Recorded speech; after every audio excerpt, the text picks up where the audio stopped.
तो गाइस कैसे हैं आप सब लोग। टावर ऑफ मैजिक के एपिसोड 02 के साथ हाजिर। तो लास्ट एपिसोड के एंड पे हमने देखा था एक्सप्लोजन के बाद हमारा डिजायर जो होता है वो दोबारा से रीइंकार्नेट हो जाता है, या फिर ऐसा कहें कि वो 13 साल पहले रीबॉर्न हो जाता है, जहां पर उसने पहली बार हावरियन अकेडमी में एडमिशन के लिए अप्लाई किया था। तो यहाँ पर वो एक जबरदस्त चीख मारता है, क्या हो रहा है। बाकी के सभी बच्चे हैरान हो जाते हैं और कहते हैं कि इस लड़के को क्या हो गया, अचानक से इतना परेशान क्यों हो रहा है। तो वो सोच रहा होता है कि मेरे साथ यहाँ पर हुआ क्या, मैं अभी तक जिंदा कैसे हूँ। अपने आसपास देखता है तो वहां पर बहुत सारे डिसाइपल्स खड़े होते हैं और इसी के साथ उन सभी डिसाइपल्स यानी हावरियन अकेडमी के एक टीचर उनके सामने आकर खड़ी हो जाती है और कहती है तुम सभी बच्चे यहाँ पर इस बार एडमिशन के लिए आए और मुझे यहाँ पर तुम सभी से मिलकर बहुत ज्यादा खुशी हो रही है। मेरा नाम प्रोफेसर ब्रिगेड है। तो प्रोफेसर ब्रिगेड उन सभी लोगों से कहता है कि मुझे पता है कि तुम सभी में से ज्यादातर बच्चे यहाँ पर इसी उम्मीद के ऊपर आए हो कि तुम लोग यहाँ पर इस अकेडमी का हिस्सा बन पाओगे, लेकिन तुम सभी को पता होना चाहिए कि तुम में से आधे बच्चे जो है वो डिस्क्वालीफाई हो जाएंगे। सिर्फ और सिर्फ कुछ ही बच्चे ऐसे होंगे जिनको एडमिशन मिल सकेगा, क्योंकि हावरियन अकेडमी जो है उसका एक अपना लेवल और एक स्टेटस है, इसलिए सभी बच्चों को यहाँ पर टेस्ट में पास नहीं किया जा सकता। यहीं पर दो बच्चे जो होते हैं वहां पर प्रोफेसर ब्रिगेड के बारे में बातें कर रहे होते हैं कि ये तो बहुत ज्यादा हार्ड है, अगर इस तरह की प्रोफेसर हुई तो क्लास में मजा आएगा।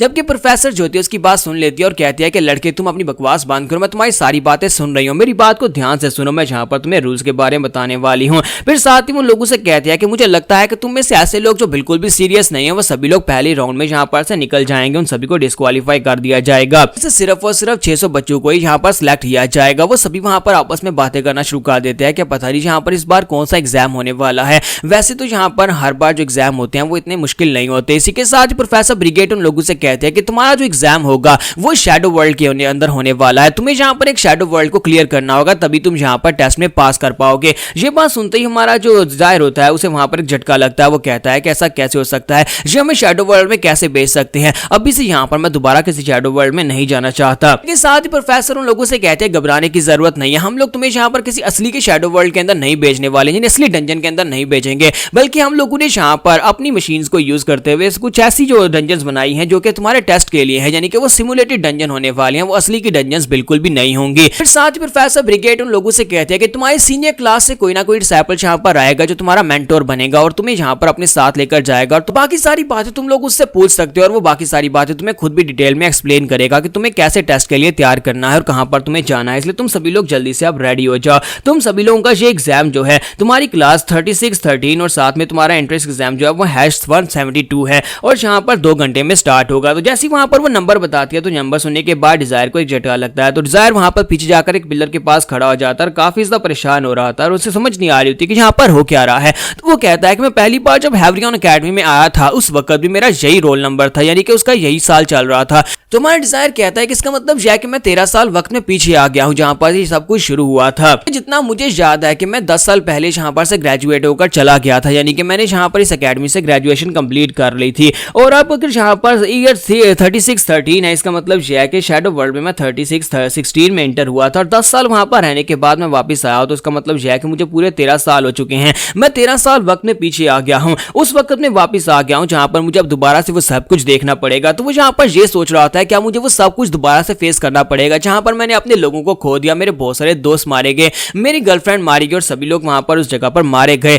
क्या मैं वो सब कुछ दोबारा से यहाँ पर अपनी आंखों से देखने वाला हूं? मैं ये सब कुछ अपनी आंखों से दोबारा नहीं देखूंगा। और इस बात से वो काफी ज्यादा चिंतित हो रहा था, लेकिन साथ ही वो कहता है लेकिन जरा एक सेकंड मुझे यहाँ पर सोचने दो। अगर मैं यहाँ पर वक्त में पीछे आ गया और वो अपने आसपास देखता है तो वहां पर सभी नए डिसाइपल्स होते हैं, यानी उसके दोस्त जो होते हैं वो सारे के सारे इसी अकेडमी में तो होते हैं। और जो सभी दोस्त जो कि वक्त में आगे जाने के बाद मरने वाले हैं, वो सोच रहा था कि अगर मैं यहाँ पर पास में आया हूँ तो इसका मतलब यह कि मैं सभी को यहाँ पर मरने से भी बचा सकता हूँ। तो वो बेचारा बाहर बैठा सीढ़ियों के ऊपर रो रहा होता है कि मैं यहाँ पर दोबारा से वो सब कुछ नहीं देखना चाहता। इसी के साथ उसके पास से कुछ बच्चे गुजर रहे होते हैं और वो कहते हैं कि ये तो कोई आम सा कामदर दिखाई देता है, इसको छोड़ो, इस बच्चे को इग्नोर करो, वो शायद नोबल होते हैं। तो इसी के साथ वो लोग अंदर चले जाते हैं। तो जब वो अंदर चले जाते हैं तो हमारा जो डिजायर होता है वहीं पर बैठा बैठा सोच रहा होता है कि अब मैं यहाँ पर क्या करूं, मैं यहाँ पर कुछ भी याद नहीं करना चाहता, मैं दोबारा वो सब कुछ फेस नहीं करना चाहता। किसी के साथ एक लड़की उसके सामने आकर खड़ी हो जाती है और कहती है लड़के मैं यहाँ पर तुम्हें ढूंढ रही हूँ और तुम यहाँ पर सीढ़ियों के ऊपर बैठकर अपना टाइम पास कर रहे हो, क्या तुम्हें टेस्ट देना भी है या नहीं, क्या तुम्हारा नाम डिजायर आरमान है?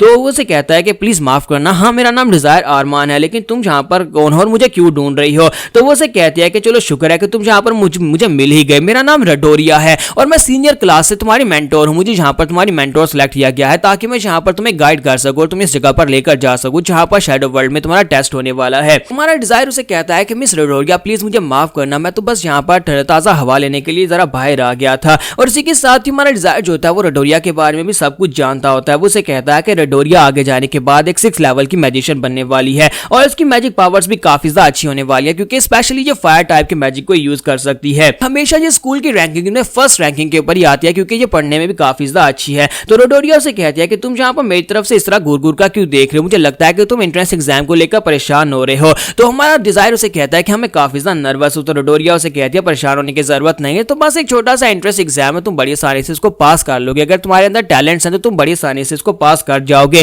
क्योंकि तुम्हें किसी असली की डंजन में नहीं भेजा जाने वाला बल्कि एक सिमुलेटेड डंजन होगी जिसे हम लोगों ने खुद क्रिएट किया है, तुम्हें वहां पर भेजा जाएगा। तो डिजायर उसे कहता है कि वाकई में, तो वो उसे कहती है हाँ वाकई में ऐसा ही होने वाला है। इस टेस्ट का मकसद सिर्फ और सिर्फ तुम्हारे स्किल्स को चेक करना है। मेंटोर यहाँ पर तुम्हारे स्किल्स को चेक करेंगे क्या तुम्हारे अंदर वाकई में वो एबिलिटीज हैं कि तुम हमारी हेवरियन एकेडमी को ज्वाइन करने के लायक भी हो या नहीं। फिर साथ ही वो उसे कहती है कि मुझे यहाँ पर तुम्हारा डेटा चेक करने दो। वो उसका डेटा चेक करते हैं और कहते हैं कि ये क्या तुम तो एक कॉमनर हो। फिर साथ ही हमारा डिजायर उसे कहता है तो इसका क्या मसला है। तो वो उसे कहती है कॉमनर होने का सबसे बड़ा मसला और डिसएडवांटेज ये है कि चाहे तुम यहाँ पर कितने ही अच्छे स्किल वाले क्यों ना हो, चाहे तुम यहाँ पर कितने ही बेहतर क्यों ना हो, तुम सिर्फ और सिर्फ एक कॉमनर ही रहोगे। यानी कि यहाँ पर तुम्हें बीटा क्लास में भेज दिया जाएगा और बीटा क्लास में भेजने का मतलब यह है कि ना तो तुम्हें यहाँ पर अच्छा टीचर मिलेगा, ना ही तुम्हें अच्छी स्टडीज मिलने वाली है, ना ही तुम्हें मैजिकल स्किल्स सिखाए जाएंगे। इसका मतलब यह है कि तुम सारी जिंदगी यहाँ पर टियर 3 से भी ऊपर नहीं जा पाओगे, लेवल 3 के मैजिशियन से ऊपर नहीं जा पाओगे। हेवरियन एकेडमी का एक सबसे गंदा सच यह है कि यहाँ पर नोबल्स को अलग ट्रीटमेंट दिया जाता है और यहाँ पर कॉमनर्स को अलग ट्रीटमेंट दिया जाता है। अगर किसान और गरीब लोगों के बच्चे जो है वो बीटा क्लास में भेजे जाते हैं तो इसका मतलब यह है कि उनको वहां पर कोई भी तालीम नहीं दी जाती। रेडोरियस डिजायर को अपने साथ लेकर उसके रूम की तरफ चल पड़ती है जहां पर उसका टेस्ट होने वाला है और उसे कहती है कि एक बार तुम सिलेक्ट हो जाओ उसके बाद तुम इस बारे में सोचना कि यहाँ पर तुम्हारे साथ आगे क्या होना है। फिलहाल के लिए तुम यहाँ पर अपने एंट्रेंस एग्जाम के ऊपर ध्यान दो। इसी के साथ ही रेडोरिया उसे कहती है क्या तुम्हें शैडो वर्ल्ड यानी डंजन्स के बारे में कुछ पता है। तो हमारा डिजायर उसे कहता है कि हाँ मुझे उसके बारे में पता है। तो उसे कहती है क्या तुम वाकई में श्योर हो कि तुम्हें यहाँ पर डिजायर यानी कि शैडो वर्ल्ड के बारे में पता है।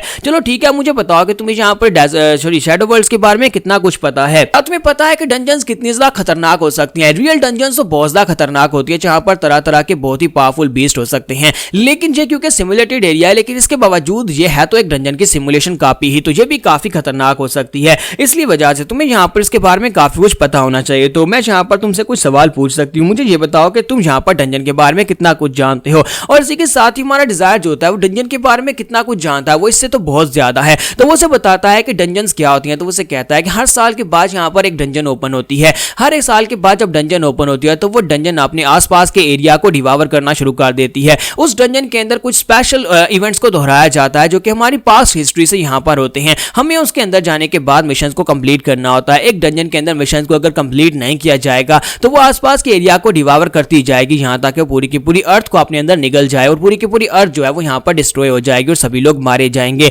इसी वजह से एक डंजन के अंदर जाकर उसके मिशंस को कंप्लीट करना जो डंजन के अंदर रिक्वायरमेंट्स होती हैं ये बहुत ज्यादा जरूरी होता है। रेडोरिया की बातें सुनने के बाद बहुत ज्यादा हैरान हो रही होती है और कहती है कि ये लड़का एक कॉमनर है, ऊपर से यहाँ पर पहली बार एडमिशन लेने के लिए और उसे डंजन के बारे में इतना कुछ कैसे पता है। डंजन के बारे में ये सारी इन्फॉर्मेशन तो हमारे पास भी नहीं है, ये तो छोटी छोटी बातें भी डंजन के बारे में क्लियरली जानता है। यहाँ पर हमारी एपिसोड 02 का एंड होता है और नेक्स्ट एपिसोड में देखेंगे जब इन लोगों का टेस्ट स्टार्ट होगा तो क्या हमारा डिजायर टेस्ट में भी अपनी इस नॉलेज को यूज कर पाएगा जो उसके पास पिछले 13 साल की नॉलेज है।